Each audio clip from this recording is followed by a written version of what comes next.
Осы күні бір ажырасу көп деп айтып жатырмыз ғой. Сол ажырасудың бір себебі менің ойымша осы күні ері мен бір әйелінің бірге қатар дамымағанынан да бір секілді болып көрінеді маған.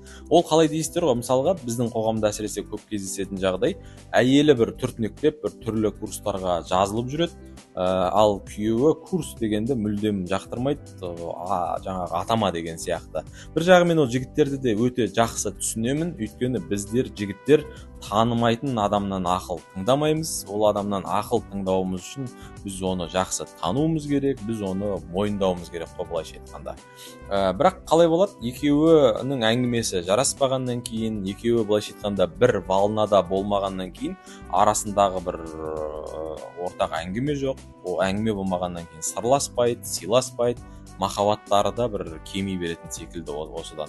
Сосын жаңағы бір атым астымды жақтырмайды, астым атымды жақтырмайды деген секілді осы күнгі бір қатындар құтырды деп біздер отырамыз. Осы менің бір күйеуімнің дүмі ауыр, арты ауыр деп әйеліміз отырады.